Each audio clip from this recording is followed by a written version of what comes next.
All right. So we are live with several, if not most, of the participants of Sticker Stint this time around. And I'm just waiting to see if it actually goes live. Yeah, there we go. Good. Cool. All right. So hi, everyone. How are you doing? How's it going? How's it going? Yeah. So I'm just gonna for my OCD because I spent a long time doing it. We're just gonna play my intro just for half a second, and then we'll come back and we'll talk. This is Pillow Talk.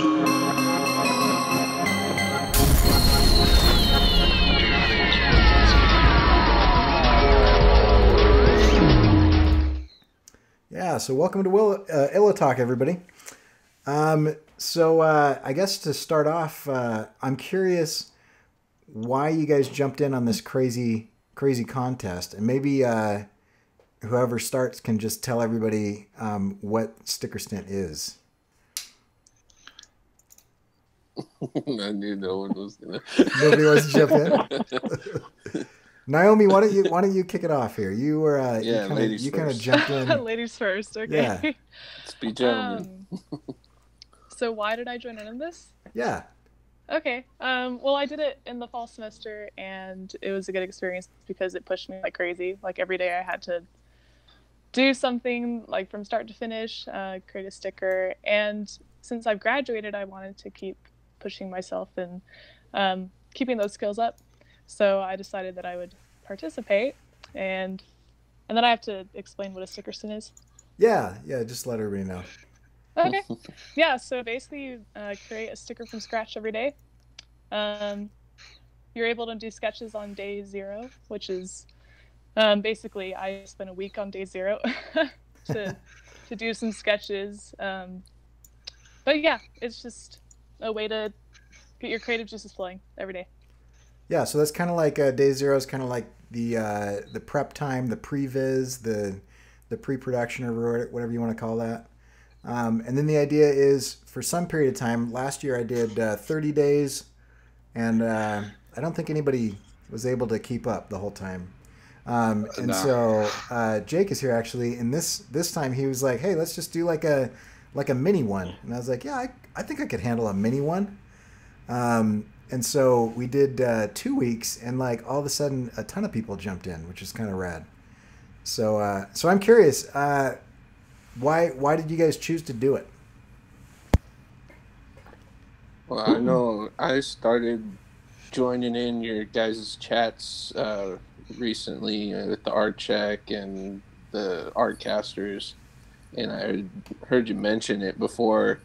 And then when you said, and you put it on one of your print on demand things, I had just recently started one, 2 of those, and then I was like, well, it's going to help me do it anyways, and then I'll have to come up with a design every single day. So it kind of worked out, and that's what fueled me.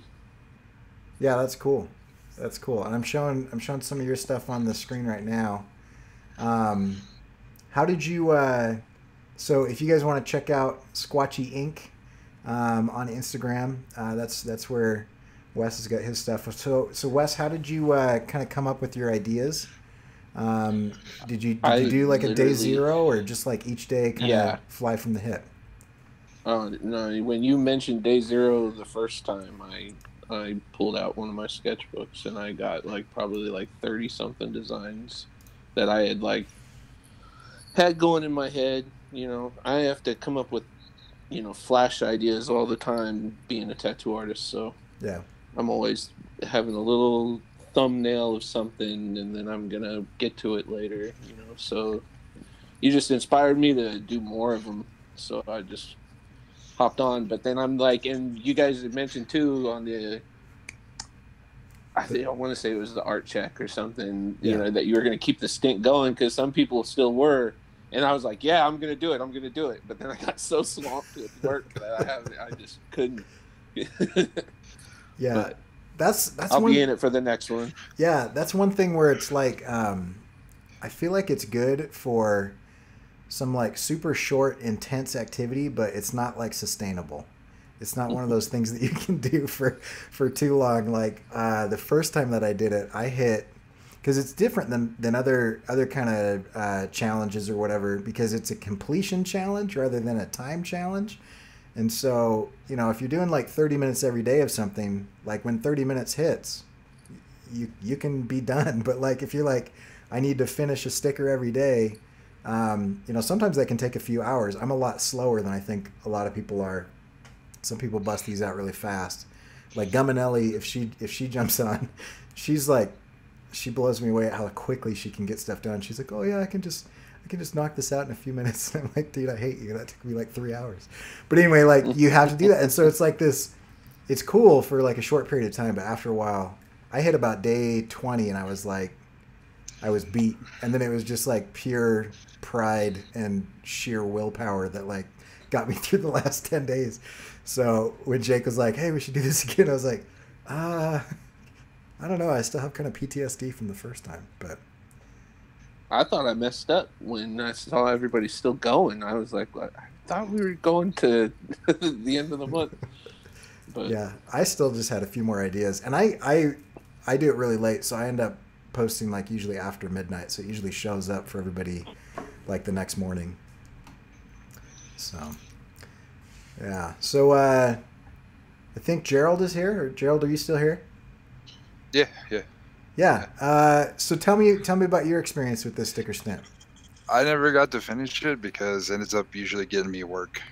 So yeah, then I get busy with that, and that's always been awesome. Like this last time, right now I'm working on a freelance job. Well, not this minute, but it landed me a freelance job. Pays pretty well for the next 3 months. So it's been nice just because of starting sticker stint again. I think I got 3 stickers in. Yeah. And someone approached me about a job, so I was like, cool. Yeah, that's rad. And they're just finding that because you're making the stickers and sharing them, and then they like them and give you money. Yeah. Yeah, that's legit. Basically. Yeah, that's cool. I've got some of your stuff pulled up. I've got a few of your stickers in my office actually from like when you did it before. Oh yeah. Yeah, that's cool. That was fun. And your class. Yes, the gauntlet. Yep. I've started joking that people survive that class more than they graduated now. Right. Where did you get your? Oh, and by the way, if you want to check out Gerald's stuff, it's two-headed giant on Instagram. So it's the number 2, and then underscore, and all one word, headed giant. Where did you get your most recent run of stickers printed? My last ones I did were Sticker Mule. Oh, Sticker Mill, cool. Yeah, they're pretty cool, pretty good quality. I like that. Yeah. So I've been just trying to try out a bunch of different places and find out the different qualities and stuff. Yeah. Yeah, I've got a like a secret guy that I might give you that is he's pretty good. I'll do it off the air. I don't want to overload him because he's not like a giant business. Awesome. But yeah. Awesome. Yeah. So who just jumped on that I haven't? Oh, Kyle. Kyle is here. Hey, what's up, man? Hey. Sorry, I just saw your message. No, that's cool. That's cool. This is kind of just like a hangout, so it's just like whenever people want to show up and whenever you guys want to leave is cool. We were going around kind of around the room and talking about why people chose to jump in. So Kyle, why did you decide to jump in and do the sticker snip? Well, it gave me another option of just another project I can work on, including the 100 days of making comics and some of the extra stuff I've been working on. It was a good challenge and a bit of a reprieve against all the other stuff I've been doing. Yeah. And you're doing the 100 days and the sticker snip at the same time, is that right? Yes. Yeah. Because you just really like to not have any free time to do anything. How are you able to kind of balance all of that? Well, it was pretty much like I work on part of the page for the 100 days, and then I'd switch over to the sticker stand, and then I would do stuff for some children's books, and it was pretty much just one thing to another, and pretty much throughout the whole day, because illustration is my full-time gig. Oh, cool. Yeah, that's awesome. And so you just kind of use the momentum of one to kind of carry into the other. Yep. Yeah, that's rad. Okay, Jake. Why did you want me to do this again? This is all your fault. Oh wait, no, you're muted, man. I can't hear. Nobody can hear you. Your mic is muted. I can see your mouth moving. Jake is muted. Nope, still muted. All right, we'll come back. Once you get your mic not muted, we'll come back to you. Oh, there we go. Hey, what's up, man? Okay. All right. So I'm just curious. Why you wanted to jump back in and do this all.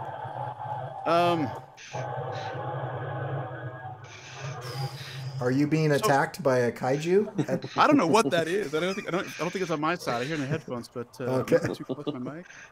Wow. So I do user experience design now, which is great. There's a lot of process. I do a lot of really basic thumbnails is as deep as I ever get. And it can be a hand-drawn thumbnail on a white border. It can be like a gray box on the computer, but it's not super aesthetic, right? I'm trying to make sure that people's jobs are easier to do. And it's not a grind. I really love what I'm doing, but I find that when someone says, "Hey, can you do a poster for me?" or can you do a T-shirt design for me?" I have to retrain myself to do how to use Illustrator. Right. And I'll spend like 4 or 5 days just trying to figure out how to make my get my kind of those blob brushes back, the inking skills back. With my Wacom or Wacom or whatever you call those things. I say it different every time. Yeah, right. I'm just thinking iPad Pro is the way to go. I don't know how to get there though. I'm gonna sell a few more stickers maybe. So I jump in on things like this when I get a chance, when I have other people doing it around me, because the other people around me really inspire me. Like, hey, that's great.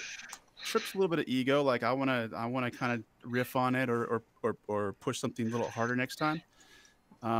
And I've noticed the talent level in these stints has been going up, and I feel like maybe I got something to prove again. I don't know.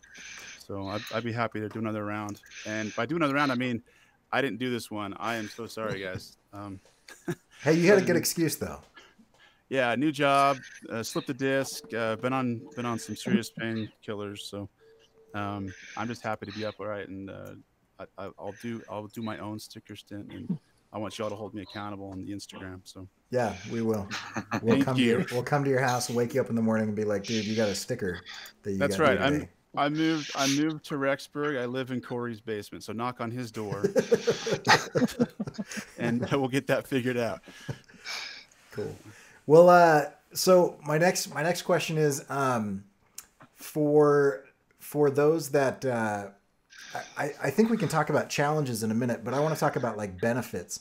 Did anybody see like any major leveling up or any, whether it be in speed or quality or process or in like your ideation, like did anybody find any like huge benefits to doing the stint? Yeah. For me, I think I got more the biggest benefit is to try to get back into a routine to work under deadlines more than anything. Yeah. I definitely like the challenge because I used to do graphic design before I had to quit my day job and become my mother's caregiver. So this now allows me a little bit of time more to doing my artwork, but it was kind of like, yeah, just do it whenever or whatnot. And I kind of got out of that mode of, when I used to work doing graphic design for a company, and, you had deadlines and you had to force yourself a little bit more to get those ideas out and push through. And I hadn't done that in a while. So I kind of like that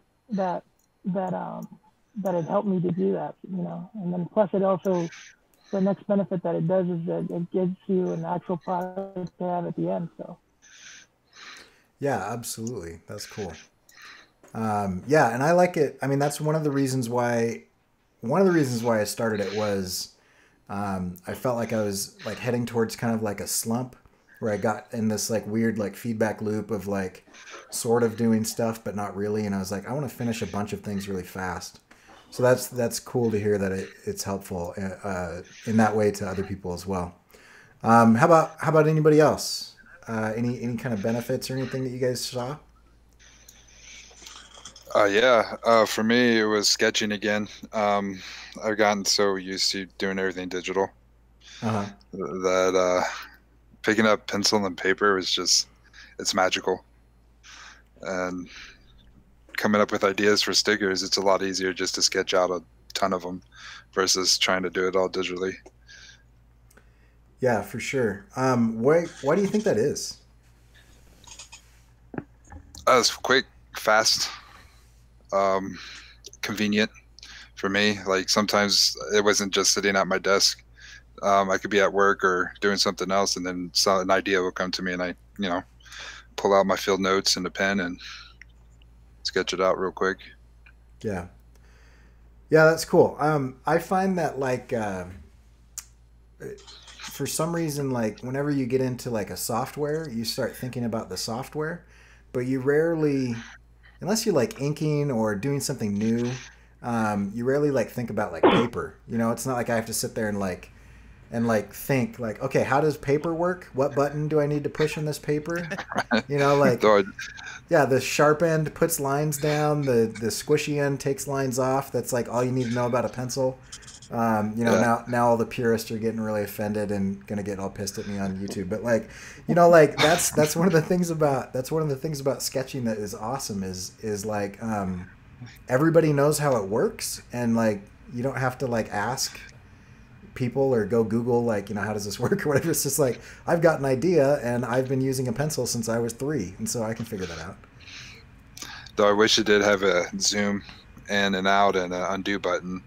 Do you find yourself pinching your paper sometimes? Like if I've been on my iPad Pro too long, I'm like, oh, I want to get in on this detail, and I start like kind of pinching a little bit, and I'm like, oh wait, yeah, I forgot this is a tree that I'm touching right now. I legit did that the other day, editing my thumbnails in my sketchbook. Yeah. Oh man. Double tap to undo. Yeah. Right. Yeah. Double tap it or whatever. Oh, that's so funny. One time I can't remember what happened, but I think I had been doing like a like a marathon, like sleepless, whatever, deadline type thing. And I'd been working on the computer, and then I went up to do something in the kitchen, and I like spilled a glass of water, and my finger and thumb literally like did the Control Z like motion on the. It's like, oh, undo that spill, and I was like, I probably need to go to sleep now because that doesn't work because I'm in the kitchen, not my computer. But yeah, that was funny. How about It also happens on the opposite direction when you're actually on the tablet and you're drawing and you want to erase, you turn the pen and you start erasing, and then all of a sudden you're trying to move the shadings when there's no shadings, and you're trying to sweep it off with your hand. You like sweep it off with your hand, and then it like just scrolls away. Like, yeah. Oh shoot! Right. Oh, that's funny. So how about anybody else? Other benefits that anybody noticed? I learned how to use Sketchbook really good.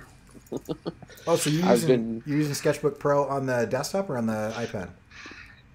Not on the iPad. On my laptop's one of those 360 turnaround tablet things. Oh, cool. Yeah. So, but yeah, I just barely got that not too long ago, so I've been teaching myself how to do digital, and the Stint really helped that. Yeah. Nice. I really like that program. That's the one that I use most of the time when I'm mobile. I love it, but this is the thing that I just realized like maybe 2 weeks ago is that you can change the pixels.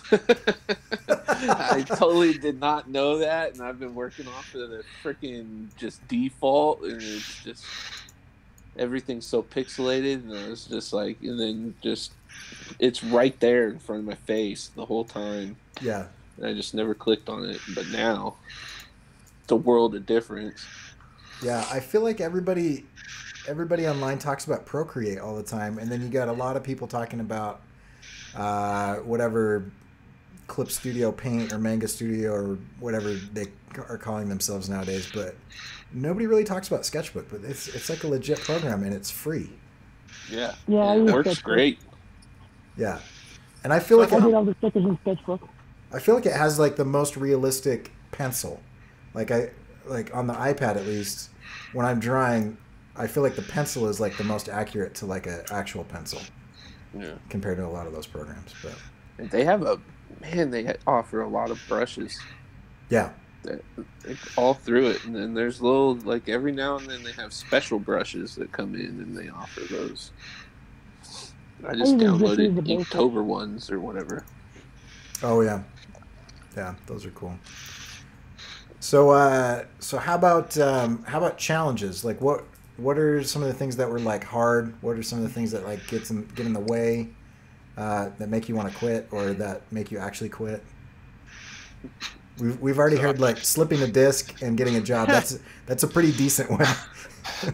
Yeah, well, so I found that my biggest thing is I have to look, especially on the sticker stint where we're doing one a day.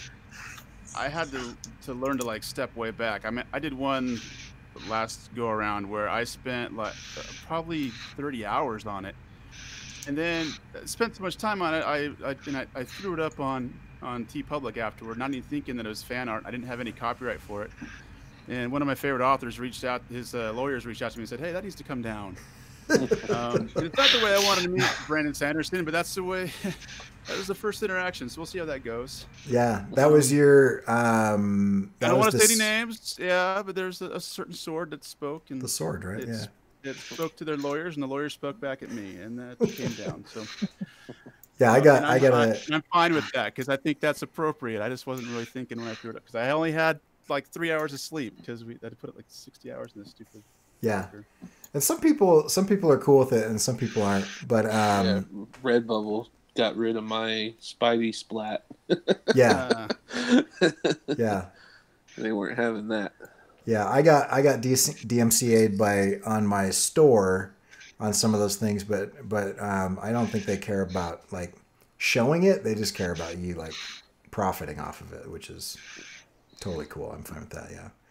So challenges. What are some of the things that were hard? What got in the way? What was a struggle? Well, for me, go ahead. Oh no, go. Okay. For me, my biggest challenge is just the time to really be able to work on it. If I'm lucky, I get maybe 4 hours of drawing time a day. Yeah. But for the most part, I just, whenever I get a chance, mostly at night is when I get to draw. So, but because I'm my mother's caregiver, I'm like 24/7, attending her and, getting appointments done and all that. So I'm always on the go here and there. And so I'm, that was my biggest challenge, just trying to find the time. But once I kind of got a routine going now. So usually around this time is when I'm starting to draw throughout the day. Or sometimes when she has a doctor's appointment, I'll have the tablet and I'll sketch a little bit. But other than that, it wasn't as bad as I thought it was going to be. In the beginning, I started off sketching everything by hand on paper, and then like halfway through the challenge, I just went directly just on the tablet, just doing everything directly without even having to sketch it anymore on paper because I already had a solid idea of what I wanted. But like I said, it's just a challenge, just finding the time to do it. Yeah. I think I ended up missing a total of maybe 3 stickers throughout those 2 weeks. But because I was at the hospital with my mom because she got ill and had to be there, and I'd forgotten my tablet with me that time. So yeah. But other than that, it was all right. So. Yeah, but even then, you've got 9 or 10 stickers that you didn't have before. Right. In like a super short period of time. So that's like commendable. So that's cool. How about everybody else? Challenges, struggles? So for me, it was finding a balance with time. Like, I could easily spend 6 hours, 7 hours making a sticker, but I'm not going to do that with my day. So, right. Especially every single day, it gets tiring. So I would basically give myself a time limit at some point and give myself a stopping point. Like, finding that stopping point was really hard for me some days. But, not making it too detailed, but making it detailed enough. It's like a hard balance. Yeah. So what do you do with that? Because I mean, I think every drawing, we could continue to like work on that illustration for eternity, right? And it would never be done. Yeah. So what are some of the things that you've learned? Because you've done, you did kind of 24 days in a row, and you've kind of like, you've done this in chunks, a little here and there, and then some pretty big ones. But you see, you've put out a lot of stickers. I feel like in the last 6 months is kind of when you started getting into it. Yeah. Yeah. So how do you figure out like when is a good time to just say, yeah, that's good. That's where I want it to be. So my style, I think it's based off of my style. It's become more simplified the more that I go. So I'll add basic highlights and shadows to each of my stickers, or if it's a more flat design, then I'll just clean up the edges. I mean, if there's typography, then I'll make sure that the anchor points are in place. Like, I'm not going to go crazy and add all these little details to the typography because that just takes a long time.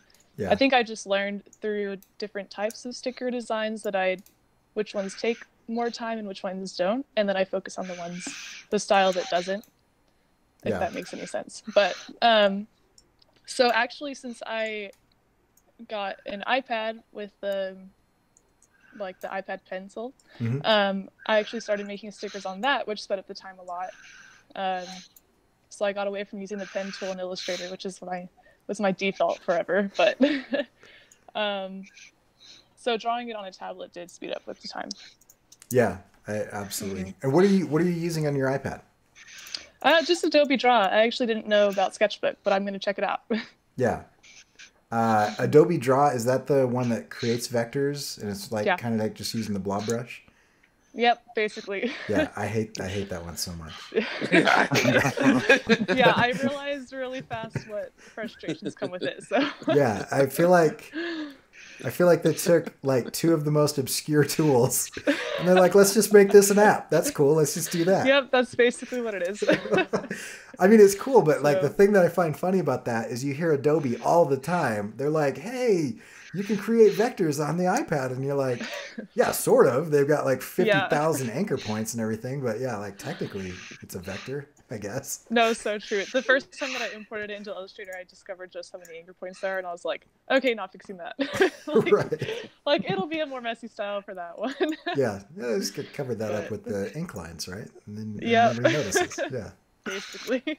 That's cool. Kyle, how about you? What challenges and stuff did you have?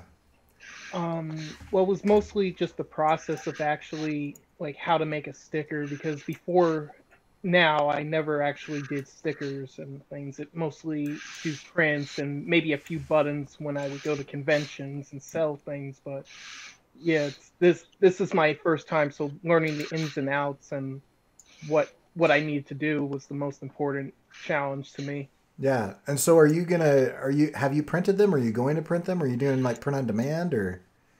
I'm printing them mostly for my first show in April. Cool. There's a kids comic book convention. So I live in New York, so like it's in the Bronx, and I figured I can have them done and ready to go for them. Yeah, that's awesome.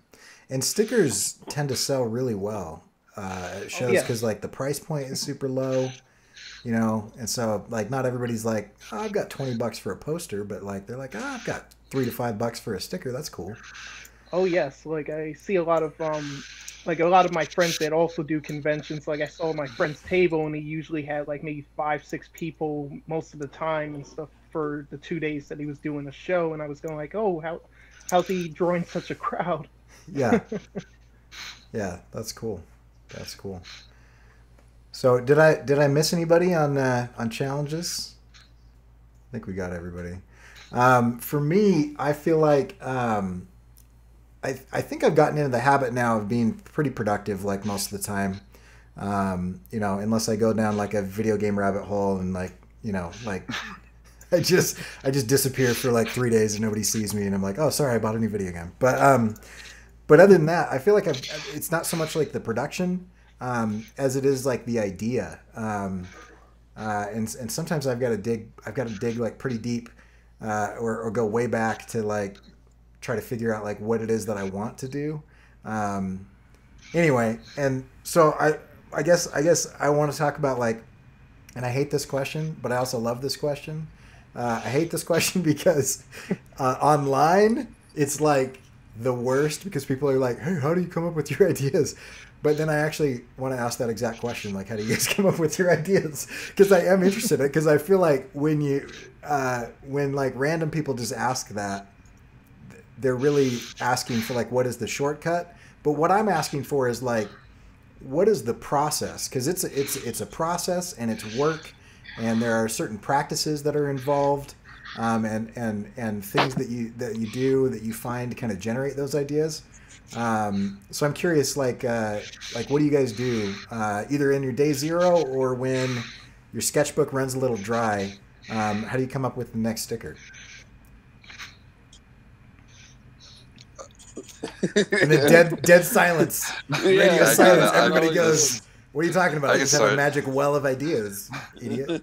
I got some tricks. You know, this goes. I mean, you and I don't know if we were talking about. Were you the one who introduced me to the War of Art? Does that sound familiar? Oh yeah, I love the War of Art. Yeah. I probably did. Yeah, so the whole idea of like sitting down in front of a blank paper and then not be able to do something is kind of, I mean, as much as Hemingway was famous for like the whole White Bull or whatever. Yeah. He had to do some stuff to relax, right? So he was famous for drinking. So his methods weren't exactly healthy long term and sustainable. Right. So there's some ways you can short circuit that thing out, and the psychology and the chemistry behind it in your brain is if you can trigger a sense of humor, your brain floods your brain is flooded by chemicals that open up your ability to be more creative and be more open to like the what if type of ideas. Same thing is true if you go back and think about successes you've had in the past and how you overcame obstacles that are difficult in the past. If you can get those good vibes and good feelings going, and especially laughter and kind of a goofy attitude going, your brain opens up and has a bunch of opportunities. Now, what's interesting is if you start to think about deadlines and time box things and start to add stress back into the process, which is what Sticker Stint really is at some level. Yeah. Your brain does the opposite. It narrows way down. It gets hyper focused on what it needs to accomplish, and so that's like more the strategic side of things.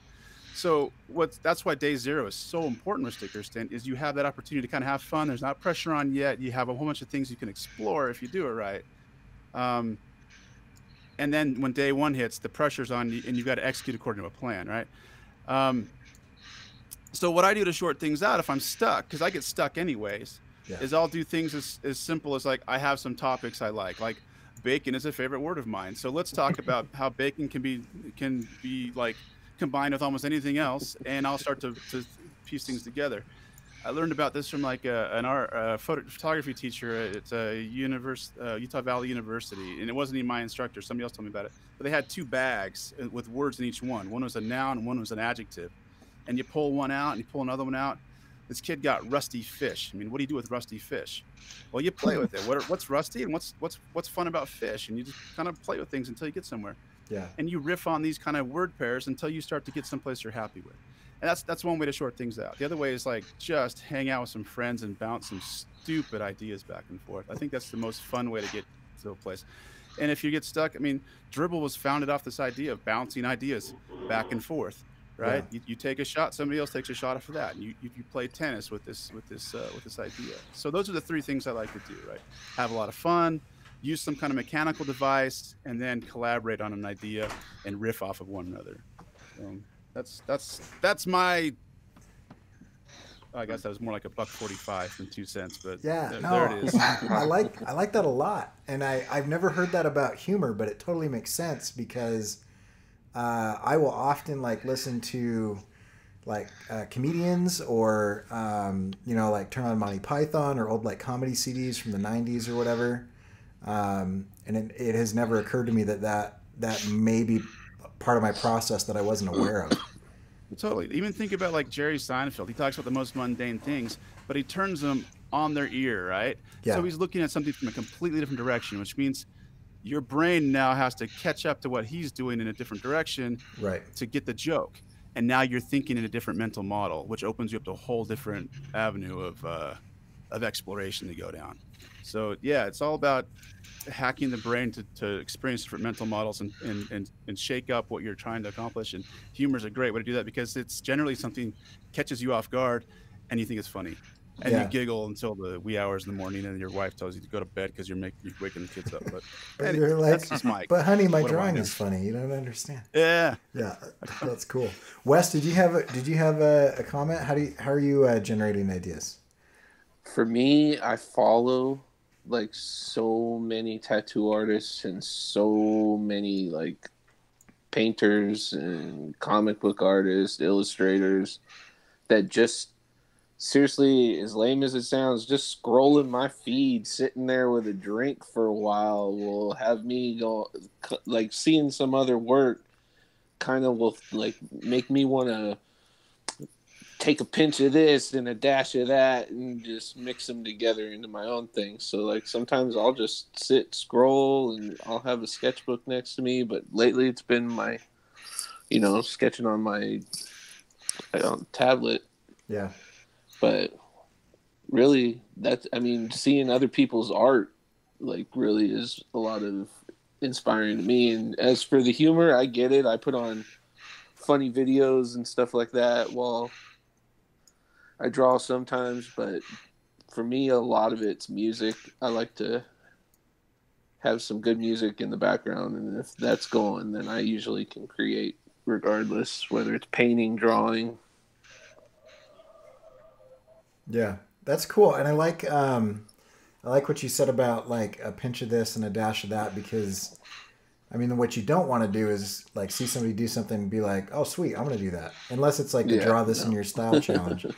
But also, the opposite extreme of that is also like you're just asking to just never create anything, is be like, I'm going to come up with something that is 100% original that no one has ever done before. I'm going to do a topic or a subject that's never been drawn or never been whatever. And it's like, yeah, no, you're not, because the world's been around for thousands of years and people have been creating since they were cavemen, and so like, there's always going to be, some kind of riff on something. So I like what you're saying, because interesting balance between, like, and that'll happen to me. Like I'll see something and then I'll be like, oh man, I love how they did that line, or, oh yeah, that makes me think of this. And then it kind of spurs.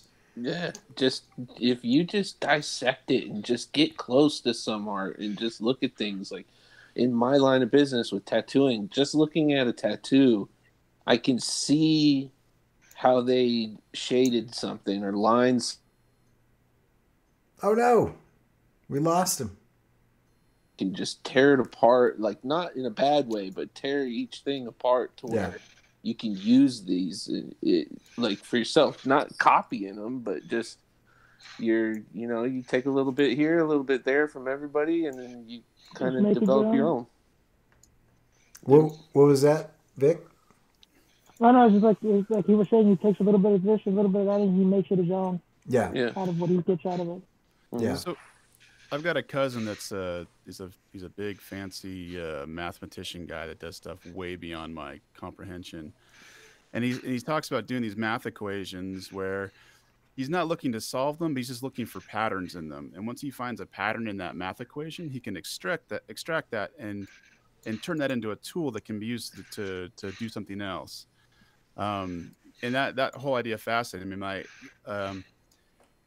He calls it like creative math, but it's like being able to look at whatever's around you and recognize what it boils down to as an essence, and then use it as a language, whether it be a pattern language or just like an expression of organic form, is really the key to what being an artist is about.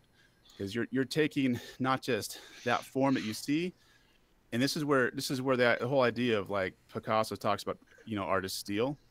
Mm-hmm. They make it their own because they take something and then they put their context into that and around that, and it's like an intercourse of ideas, right? That original form is like a piece of RNA, and then what you do and what you bring is another piece of RNA, and that comes together to make something that's unique and your own. So the question is, are you trying to plagiarize something, or are you trying to riff? If you're trying to riff, you've done something unique and different that may come from an idea or may come from a form, but it is your own because of the way you've expressed it and brought your own context to it. If it is too like the original thing, maybe you haven't found your way of expressing that thing in your style yet, and you just keep working on it till you do. Yeah. Yeah. Yeah. Yeah, that's good. I feel like we haven't heard from Gerald in a while. Are you still here, dude? Yeah, still here. Yeah. So talk to me, man. How do you? Because you've got some pretty creative ideas. So what's your process? My secret is sheer boredom. Yeah. Okay. I get just totally bored. Right now, I've been listening to a podcast, Sawbones, about archaic medicine, Okay.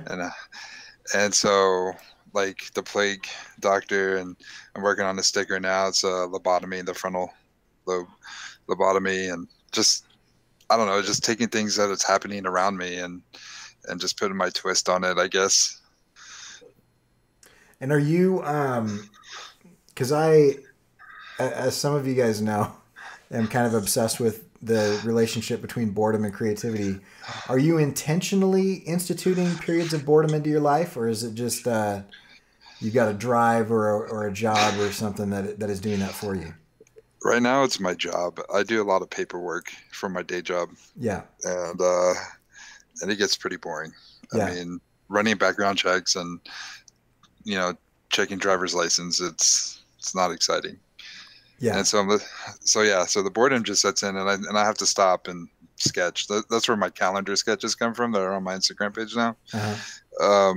Just because after a few hours, I kind of do something else with my mind. It's just going crazy out of sheer boredom, and so I have to just start. I just start drawing. Really, honestly, there's no real thought that's driving it. Just boredom. Oh, you're one of those people that I hate that can just do cool things without thinking about it. Yeah, that's good. No, but I like what you're saying, because I feel like this is especially in today's society, and I've done hours and hours worth of content on this, whether it be in the classroom or on YouTube. But like videos, boredom is a major trigger for creativity, and they've actually done a lot of studies on this. Where and it sounds like running background checks and looking at driver's licenses and stuff is you'd almost be in this study, because they took the people in the study and they're like, hey, we want you to copy phone numbers out of the phone book. Yeah, it's about the same. Right. Yeah. So there's not a huge difference. But the good thing is that they found that they had one group and they're like, you guys watch TV, and they had another group and they're like, you guys write numbers out of the phone book. And then they gave them like creativity tests after those two activities. And the ones that were copying numbers out of the phone book, they were like a ton more creative than the other group. And then they did another study. They're like, I wonder if we could push this further. And they took one group. They're like, you guys watch TV. A second group, they're like, you guys copy numbers out of the phone book. And a third group, and they're like, you guys just read the phone book. Just read it. Like not the yellow pages, but the white pages, just the numbers. And they made everybody do that for 30 minutes. And then the third group significantly outperformed the second group, which significantly outperformed the first group. So, yeah, there's a huge tie. There's a really big tie. I think I perpetuate it, too, because I still do drive to work without a radio, just so I can think, Yeah. Just have that quiet moment and just let my brain, I don't know, I guess get jump started in the morning. Yeah. Prepare for that day of drudgery. Right. Yeah. That's cool. Who haven't we heard from on the idea question? Well, I can go. Just kidding. Yeah. Let me know. Either one of you. Go ahead. Go ahead. Okay, I'll go then. Okay. All right. So it's pretty much kind of like everybody else. My creativity usually comes from doing mundane things. Like I could be washing dishes, or I could be at a doctor's appointment and we're just waiting in the lobby, and just as I'm staring at the wall or at a picture or something like that, I start getting ideas of how I can incorporate like something that I either saw or something that just pops into my mind. It's like, okay, well, this would be cool if I added to a character, or to a vehicle or whatever, I mean, but mostly it'll come out like when I'm doing something that I'm not really thinking about at the moment. It usually pops up because I'm already doing something that's repetitive or very mundane. Like I said, just like you could be washing the dishes or picking up the trash or even driving. It just pops up. Yeah. That's how it works for me. So. And did you notice that that your ability to come up with ideas kind of increased once you started delivering kind of an on-demand, more routine execution? That's a terrible way of asking that question, but did you notice that like you were able to your mind was like ready for it because you knew that you had to finish a sticker every day? Did that come in, or is that just hopeful thinking on my part? Yeah, no, that in part it had to do with it, but because I also put myself to the task of putting a theme throughout the whole thing, not just trying to focus on, just whatever pops up. I figured if I'm going to do a theme with it, then anything that pops up has to be able to incorporate within that theme. So that even though ideas were popping up here and there, I had to really focus on saying, okay, how is this going to work with the theme that I wanted to do? Like in my instance, it was like these beasts that are mechanical and mostly prehistoric. So I had to figure out, okay, I need, a Tyrannosaurus Rex, I need a Triceratops, and or even fantasy creatures, because I even did like a mechanical unicorn in there too. So, yeah. But I figured if I have a theme, I can try to really focus on the ideas so they're not just jumping everywhere on me, because that tends to happen to me too. I could be like I said, I could be washing the dishes or whatever, and I'll have like a dozen different ideas popping without any rhyme or reason. So just pop up, and then I'm like, okay, I got to sketch this out. I got to do that and that, And as I'm sketching them, I have more ideas coming out. But trying to focus it to the theme and knowing that I had to get it done in that day really helped, saying, okay, it's almost like trying to control ADHD or something like that, just trying to put it into focus. Yeah. Well, and you bring up dishes, and that kind of brings back boredom, right? And so one thing that I've found with students is if I have this class, and I used to structure this course where I just had one due date a week. And what I found is no matter what happened, no matter what I said in class or whatever, everybody would do everything on the last day of the week, right? And I was like, no, this isn't working the way I want it to. And so then I said, all right, your sketches are due at the beginning of the week, and your project is due at the end of the week. And what I found is that because they introduced the problem with the sketches, then like during doing the dishes or driving to work or running background checks or whatever, like during those little moments of boredom, all of a sudden those ideas start popping because their brain has a problem to solve, and then when your brain gets bored, it like turns on to like try to solve problems. So yeah, so that's cool. So Naomi, what do you think? What do you do to generate ideas? You've got kind of a lot of a natural, kind of outdoorsy theme. Yeah, so a lot of it started off with interests, like just basic interests of my friends and I, because I mean, you naturally like to create things that you're interested about. Yeah. So that's like those ideas came first, and so I knocked those out first. And then I started getting into quotes. I mean, I'm gonna be honest, I get my inspiration from Pinterest, and that's a lot of quotes. So Pinterest always helps me. So, but yeah, something that I enjoy doing is turning quotes into like art, I guess. So with the words, I would make them into a shape, or I mean, that's like I do that with probably too much, but I like it. So yeah. Another thing is puns. I think puns are great. Like if I don't know, I feel like you can never go wrong with puns, but that's my opinion.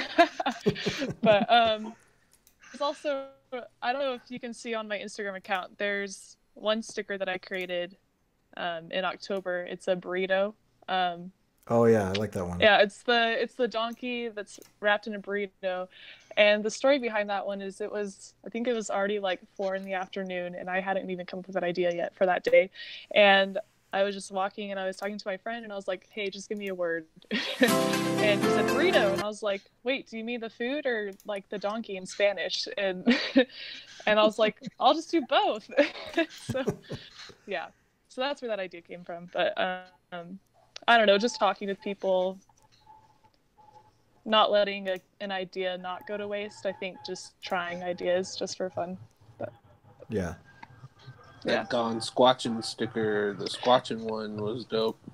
Thanks. We Yeah. got a Squatching fan too in the live chat too. Star. Yeah. She goes out there looking too. Yeah. Yeah. We Yeah, might. I was wanting to do a Sasquatch sticker for a while, so Yeah. that's where that one came from. Whoa. Yeah, that's cool. So, when you get stuck, you're basically you talk to people, or you look up puns or quotes. That's what you're saying. Yeah, that's my go-to. Mm-hmm. Okay, cool.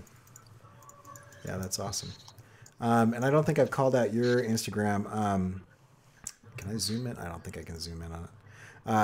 I'll just put it on the screen by scrolling down.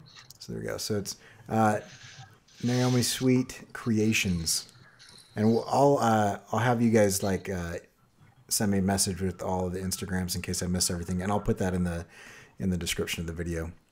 But yeah, so anything else like when you're I feel like I'm doing a terrible job. Kyle, did we talk to you about your idea process? Oh, no.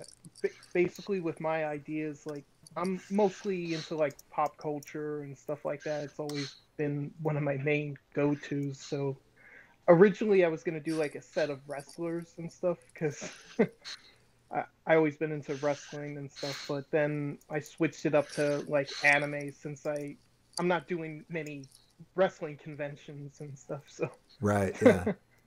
Yeah, so you're kind of like focusing it on kind of target audience and then kind of moving from there. Yeah, like I want to branch out. Like if I wasn't doing the 100 Days of Comics at the same time, I would be able to devote more time into like coming up with the ideas and making the stickers, like I guess, be a little more animated, I guess. Yeah. If you want to call it. But I now that I know that this is going on, because this is the first time I heard about it and stuff, I'll be more prepared for the next round. Cool. Yeah. And like I don't have a schedule for this. I probably should, but I just kind of did it. I just kind of did it like when I needed to do it, and then so it's not like Inktober or Mermaid or something where it's like we're gonna do it.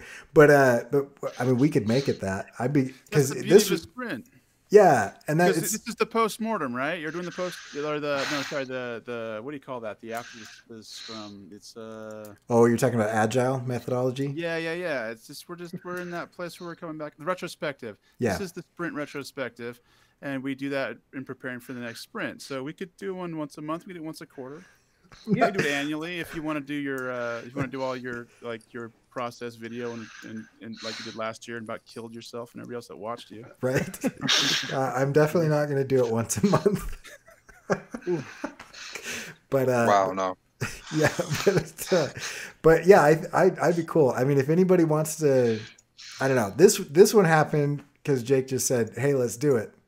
And then he got out of it by slipping a disc.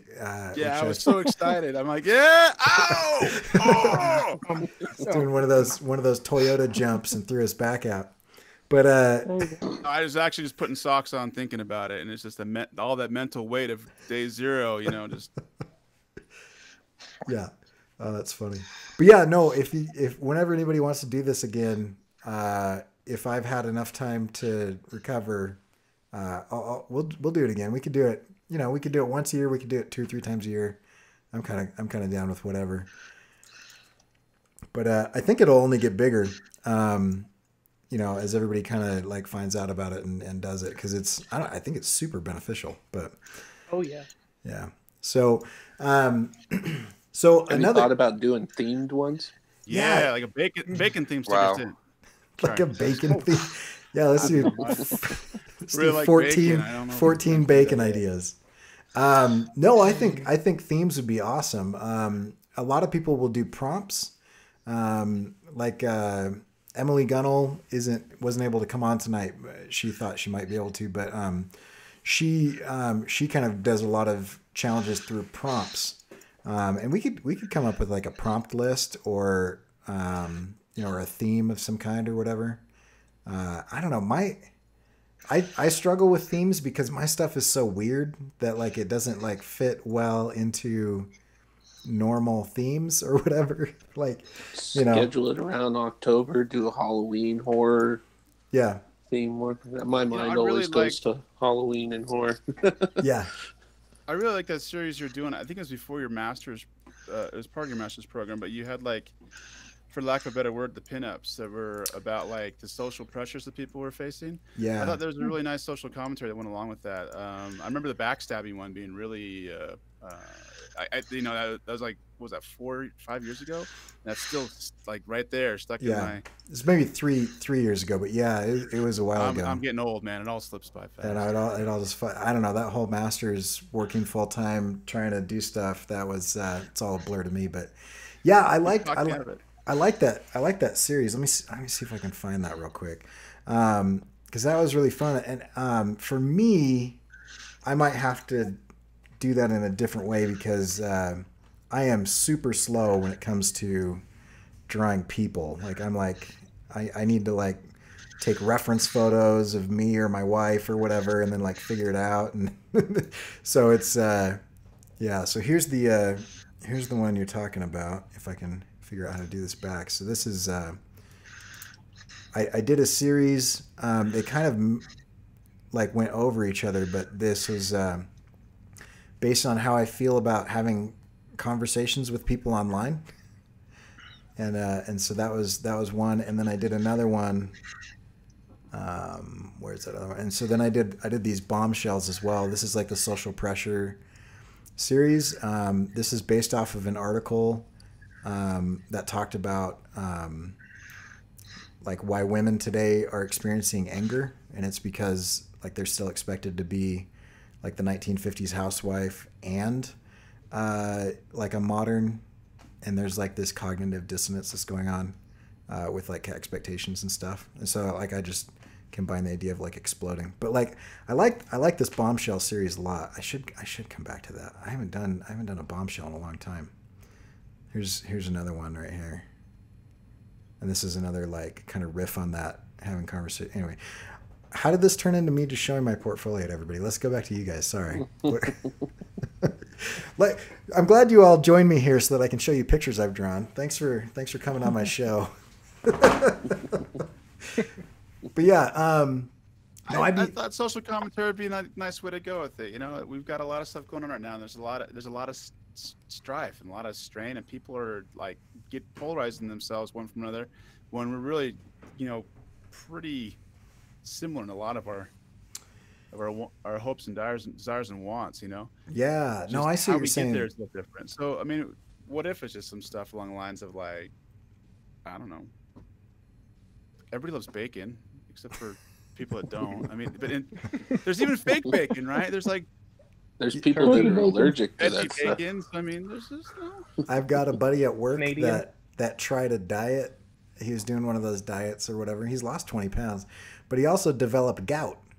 I was like, dude, you have gout? Like, is this like the 14th century or something? Are you like some sort of like king or whatever? And it was because he did one of those ones where like you have to cut a bunch of stuff out, and the only thing that he liked of what was left was bacon. He just like, I literally just ate bacon for like 2 weeks. And then like, yeah, you gotta be drinking the water and the electrolytes. That sounds like keto gone wrong right there. So yeah, it was something along it was one of the keto caveman, I can't remember which one it was, but it was like, have him call me, I'll set him straight. Right. But now I make fun of him all the time because I'm like reading these books right now about like medieval England cathedral building and how like France and England like influenced each other's architectural styles.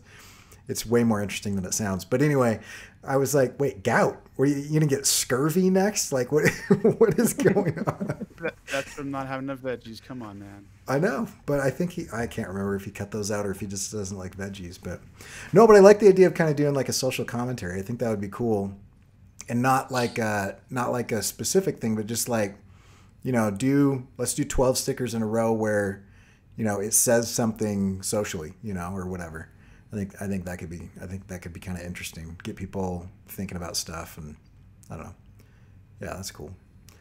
So I've got one more question, and then we've been going for about an hour, so we can kind of wrap here at any point. But one more question. This is kind of a loaded question, but I like this question a lot. So we've all just finished this, or some of us has finished kind of a year ago. If you had a time machine and you could go back and warn yourself, Marty McFly style, of like something, and one of the rules is you can't just tell yourself all your good ideas. Like that's out, that's off the table, right? What advice or warning would you give yourself right before you started this sticker stint?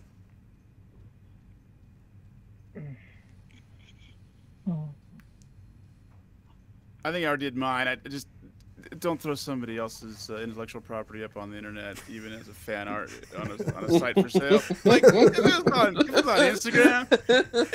Instagram, I probably wouldn't have gotten a takedown. But I threw it up on TeePublic like an idiot, and so I'd tell myself, "Hey, that's another artist's stuff, and you know better." Yeah, leave it on Instagram and don't try to sell it. Yeah, okay. Okay, cool. Okay, what else?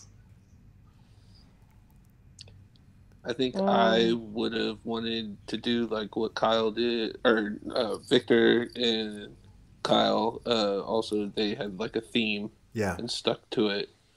I had the idea of keeping a few things that I had started doing before with an original painting that I did, and I was going to do that for this stint, but I don't know, maybe the next one.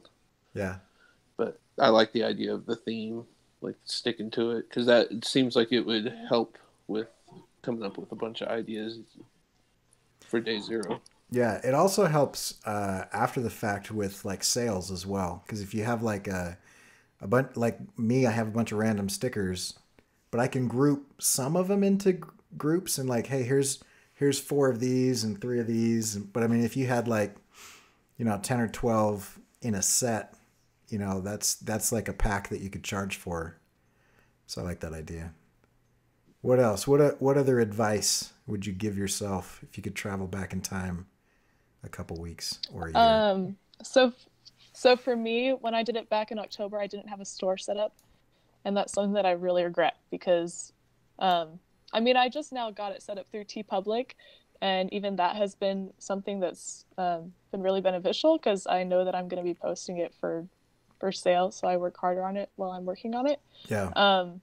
But yeah, definitely get that set up before you start, and post it on social media so that people keep you accountable with that.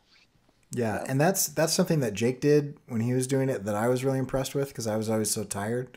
Is he would post it on social media and then also immediately post it to a store like a print on demand.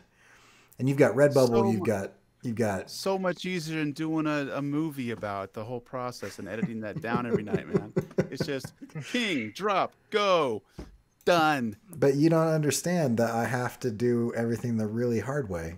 So I don't just need to learn how to animate. I need to make 93 hours worth of content of me learning how to animate. And that's why I watch Yellow Talk right there. But yeah, still. I worry about your health. Yeah, I worry about my mental stability. But so Naomi, you were saying 2 things.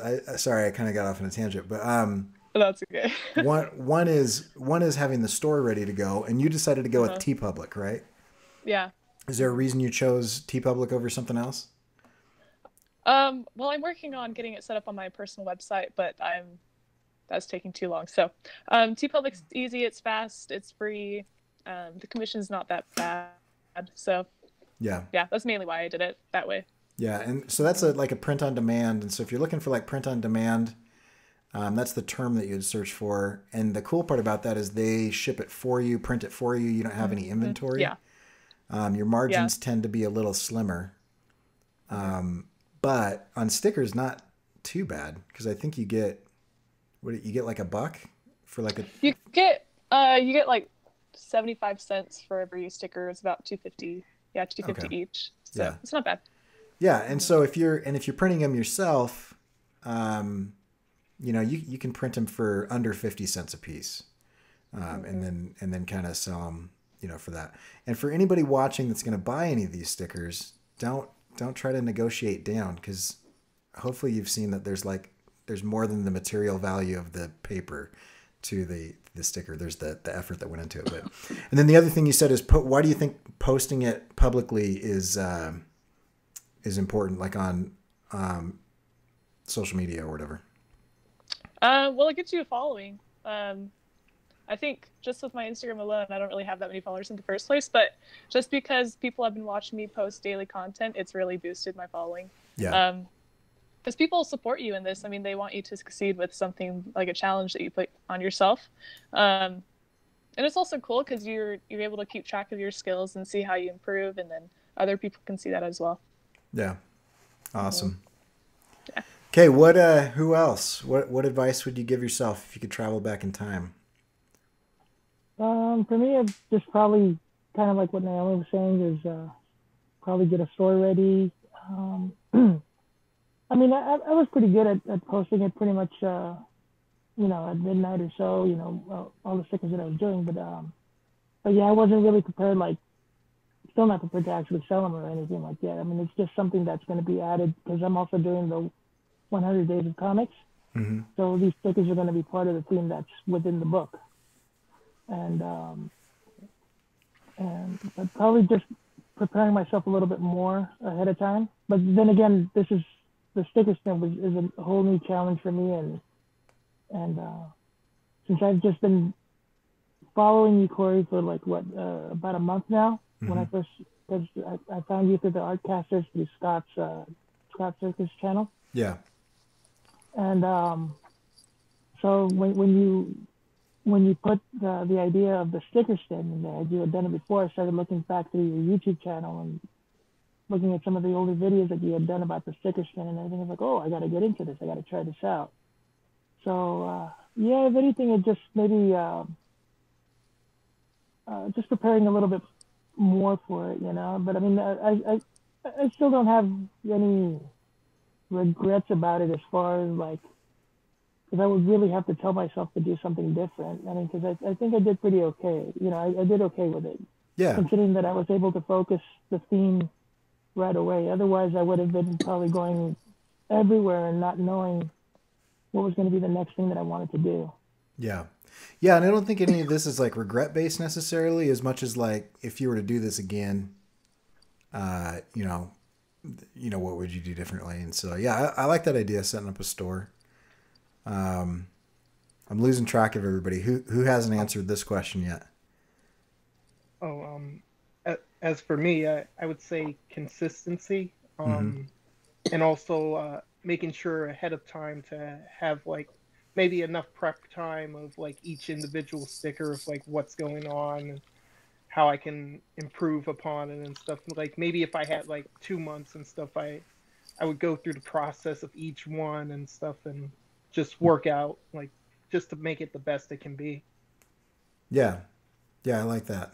Just and so when you say consistency, are you talking about time or process? Or I would say posting also, because I know because what I've been trying to do with not only with the stickers but also the 100 days is posting them around noon, around my time zone and stuff. So it's always trying to have them ready to go and stuff, either the night before or just around midnight the night before, just to have everything set up and ready to go and stuff, just to upload it and tag and everything. Yeah.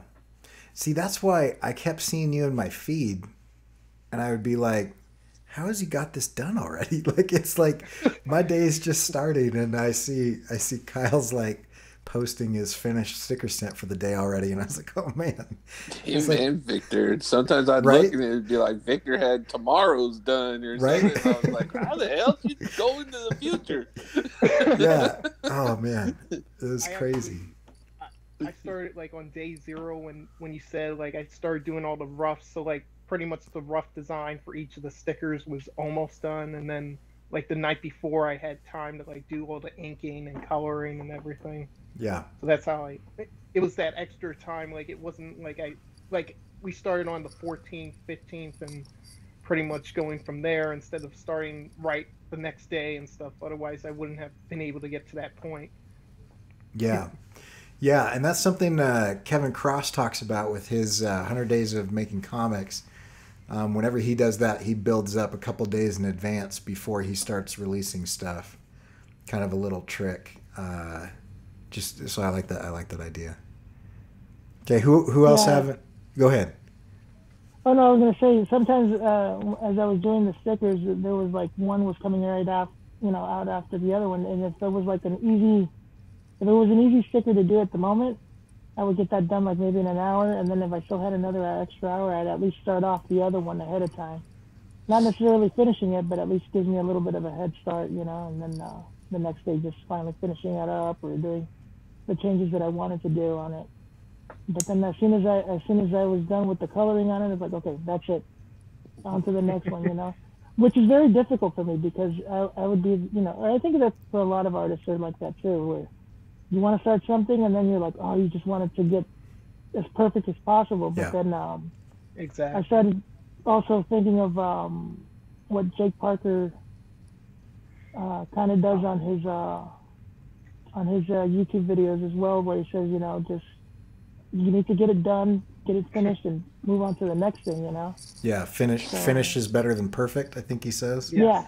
Yeah. Yeah. And so I just had to get that in mind, and it kind of goes back to when I used to do graphic design, that, you just have to get the product done, and go to the next project and so on and so forth, and just that's the amount of time you have and just go to the next one. And that's such a hard skill to learn. I don't even know if I've got that down yet, because every time I go to post something online, whether it's like inks and I take a picture of it with my phone, or whether it's like digital and I like export the PNG to my library, every time I'm about to post it, I look at it and I'm like, oh, there's like 10 things that I want to fix like right now. And I usually go tweak like the big glaring ones, and I'm like, all right, I can't just keep doing this over and over and over again. I usually, every post that I have, there's like 3 shots that didn't make the cut, where I had sat back down and like went back and tweaked it or whatever. Oh, What's up? No, I didn't know that you went through that process. Yeah. Oh my God. I don't know that I don't recommend doing art the way that I do it, because I don't know, it's not efficient. It's not. And anyway, and like I've gotten used to it, but like the way that I think about my work is it doesn't seem healthy either.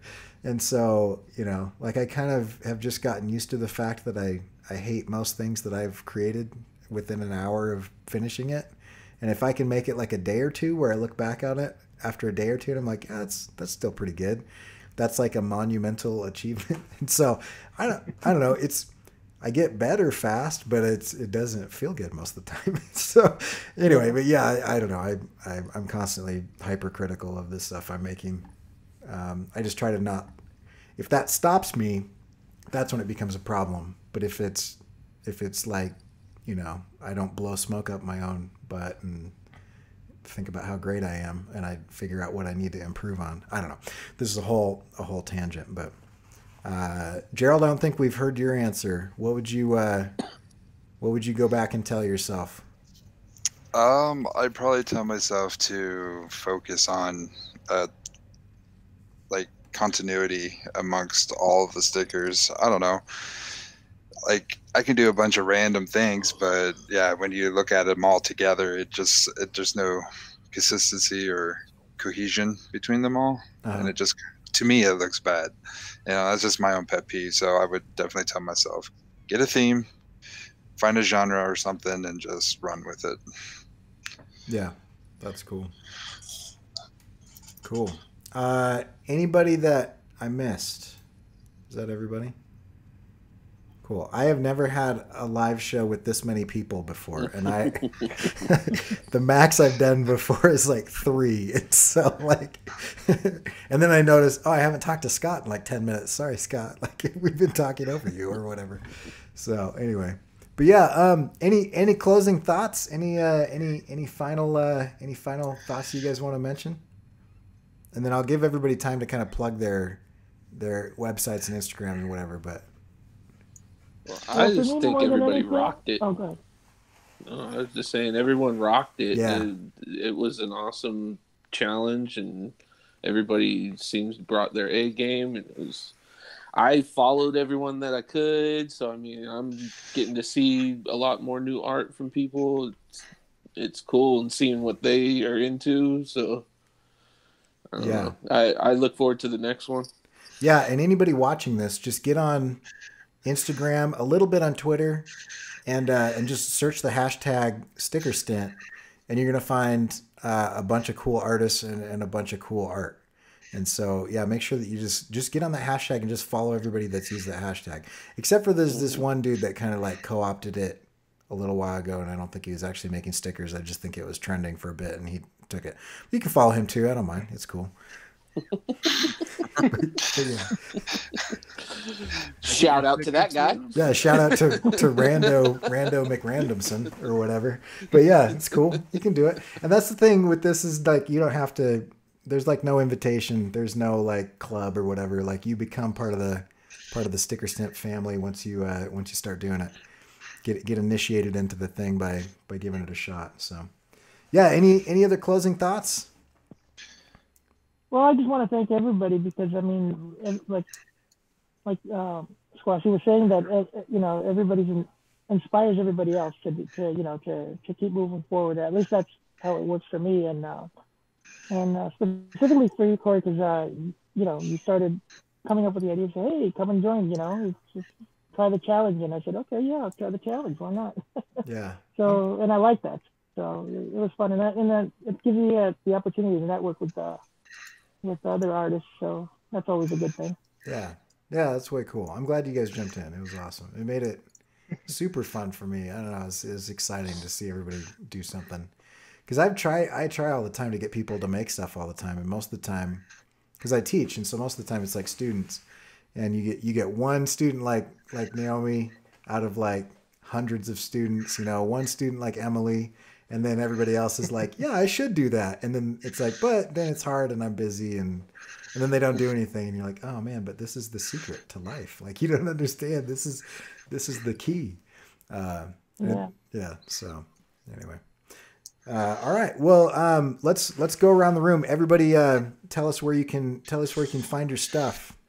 Had I been more planned, I would have done like lower thirds or title cards or something, but I didn't. So just say it with your words.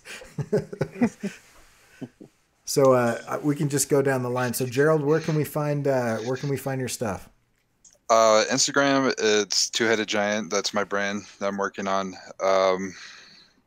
Behance. It's Gerald Robinson, and I think I have a portfolio link on there on Behance. So, yeah. Cool. Jake, where can we find your stuff? Oh man. So if my website wasn't down because I forgot to renew my Squarespace account, I'd tell you to go there. But if you type in Jake is Jake in Google, you will get a whole bunch of links to a number of things. I'm not the race car driver or any of the beautiful Danish women.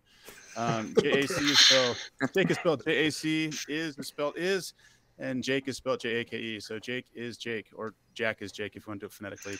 I'll respond to either. Okay, cool. Jake. Cool. And Kyle, where can we find you? It's just Kyle Horn Art on Facebook, Instagram, and pretty much all around. But also my first children's book series is Amazing Annabelle, and you can find that at amazingannabelle.com. And then that's out now. People can buy that now. Oh yeah, all 11 That's books awesome. are out for this year. It was a lot of work. Yeah. Yeah, no, I took forever to do my first one, and it's a ton of work. That's awesome. God. That's great. And Naomi, where can we find you?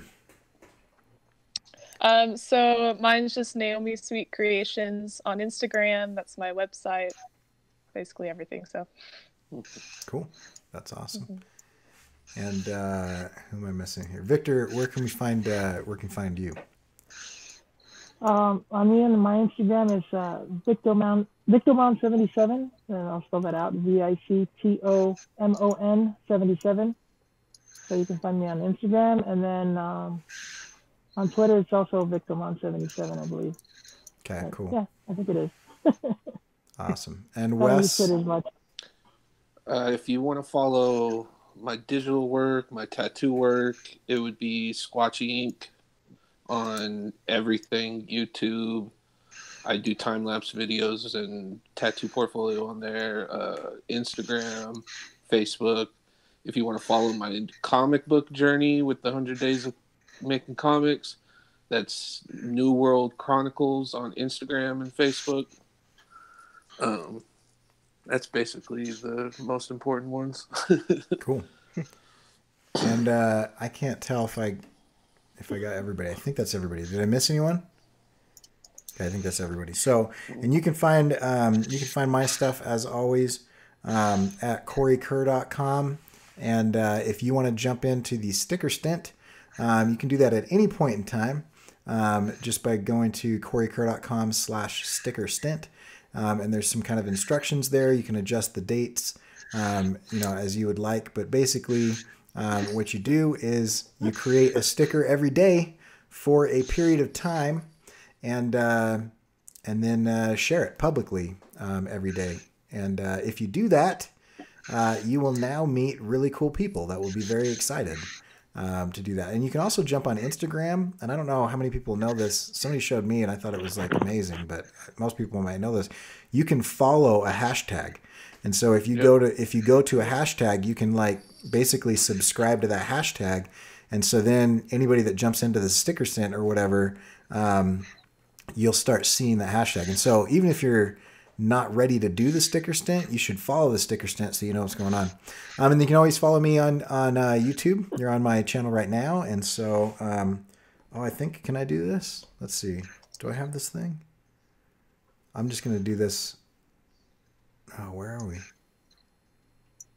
Just because I animated these. So there's my ring the bell butterfly. And then here's my subscribe wasp. And here's my share beetle, which I should have done earlier.